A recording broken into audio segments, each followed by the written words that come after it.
Salut les filles, voilà, je voulais profiter du confinement pour vous rappeler les 5 référentiels Pilates.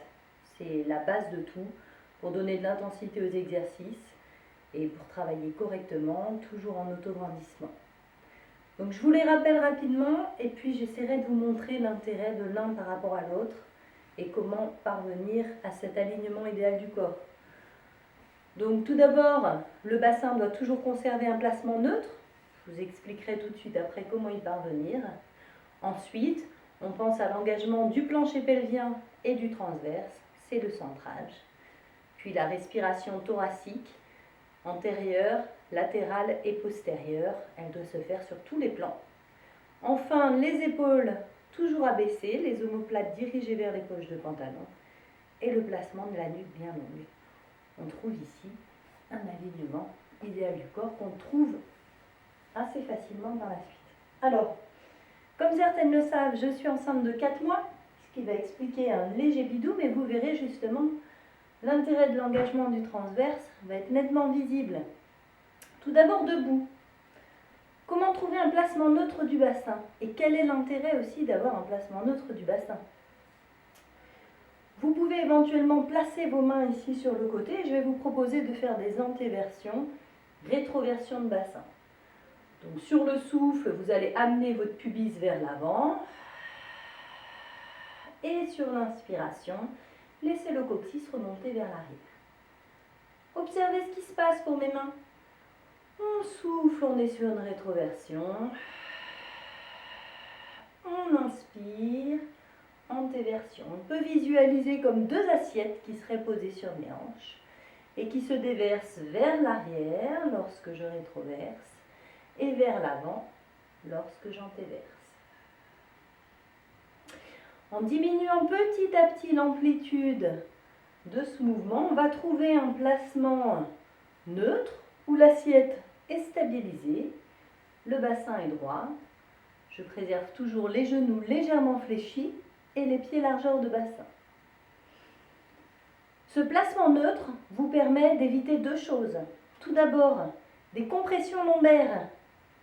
Si je suis très antéversée ici, je vais comprimer mes lombaires, tasser mes vertèbres, ce qui va créer différentes pathologies du disque plus ou moins sévères, et projeter mes organes, mes viscères vers l'avant.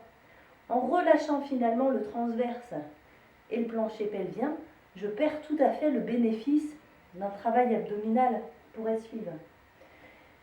Ensuite, si je rétroverse à l'extrême, bien sûr mon ventre rentre. Pour autant, j'ai raccourci mes grands droits. Et ici, je n'offre pas les dispositions les plus anatomiques et surtout les conditions les plus favorables pour que le transverse fasse son boulot. Parce que le grand droit, c'est le muscle abdominal le plus superficiel, il aime bien travailler en force. Mais nous, ce qu'on veut, c'est qu'il travaille dans une position intermédiaire où il peut être étiré, agrandi, avec un espace important entre les épines iliaques et les côtes en bas, qui offre l'opportunité aux muscles transverses de s'activer et donc à la taille de s'affiner et aux organes d'être repoussés vers l'arrière. D'où l'intérêt d'avoir un placement neutre de bassin, neutre puisque une position médiane qui ne crée ni de compression derrière, ni de raccourcissement devant.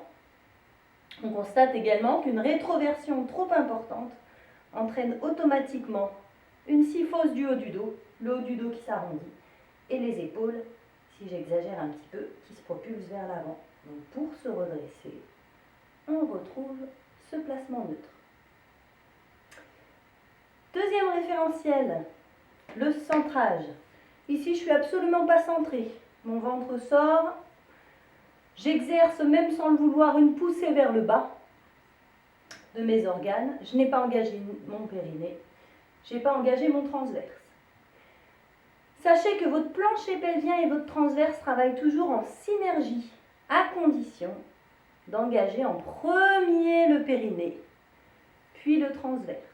C'est-à-dire que si je cherche à engager mon transverse, donc à affiner ma taille, sans avoir au préalable resserré mon plancher pelvien, j'exerce une poussée vers le bas et vers le haut de mes organes. Et donc je perds le bénéfice là de soutenir, maintenir et relever les viscères.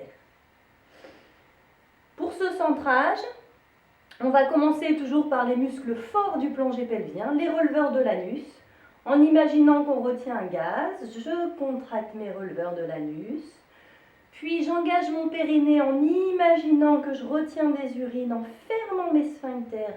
Vous pouvez aussi imaginer que vos deux lèvres de votre sexe se rapprochent l'une de l'autre. Imaginez ensuite que cette contraction passe par-dessus l'os du pubis, vient envelopper cet os du pubis. Sentez maintenant le bas-ventre qui se fortifie. Ici, c'est votre transverse que vous sentez se tonifier entre vos deux épines iliaques.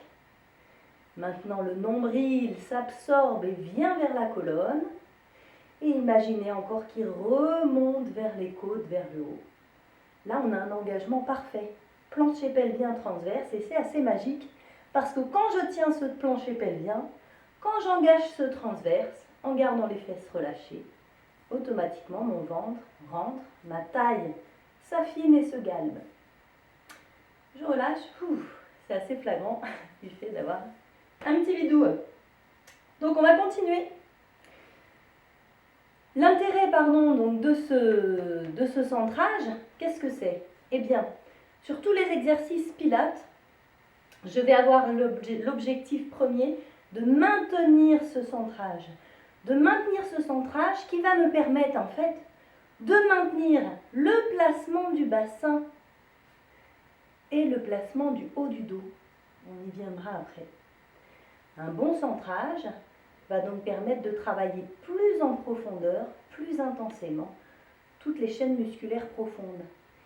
Un bon centrage soutient mon dos et évite de travailler trop fort avec les carrés des lombes, ces petits lingots d'or qu'on a en bas du dos, qui peuvent nous faire souffrir lorsqu'on est excessivement cambré. Voilà. Donc, bassin neutre, je centre ici. La respiration thoracique. La respiration thoracique est possible à condition, et uniquement à condition, d'avoir ce centrage. Je vous explique. Si le ventre est relâché, assez naturellement, on va avoir envie d'inspirer en poussant les viscères vers le bas. Le diaphragme descend au moment de l'inspiration et repousse mes viscères et mes organes vers le bas. Bien sûr, c'est léger, mais ça peut devenir plus accentué. A l'inverse, si je ne suis pas centrée toujours, mes côtes, elles, ne peuvent pas s'écarter à leur juste mesure. Pas d'expansion thoracique, donc une diminution progressive de sa capacité respiratoire, de sa capacité pulmonaire. Si on ne travaille pas en respiration thoracique, petit à petit, avec le vieillissement, on a tendance à se rabougrir, les côtes se rapprochent de plus en plus l'une de l'autre et on n'a plus cette capacité à ouvrir cette cage thoracique. Donc la respiration thoracique, sur le souffle, j'engage mon périnée, mon transverse, je maintiens cet engagement, cette idée de gaine, surtout dans une position basse du ventre. Là, vous pouvez sentir tout est serré, tout est dur. Et donc à l'inspiration, du fait d'avoir créé ce socle solide, le diaphragme, muscle sous les côtes, va devenir élévateur de celle-ci.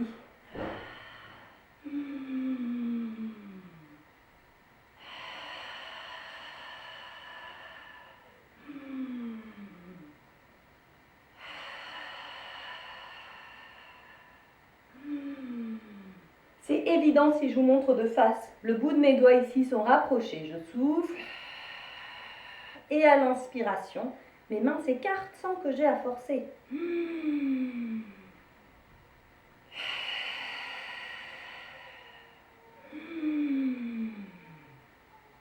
Je souffle par la bouche pour engager très fortement mon transverse. J'inspire par le nez, avec l'idée de rentrer un maximum d'air dans les poumons. Je souffle par la bouche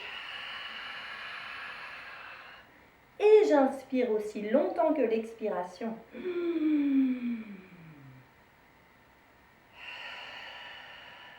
voilà la particularité aussi de cette respiration Pilates.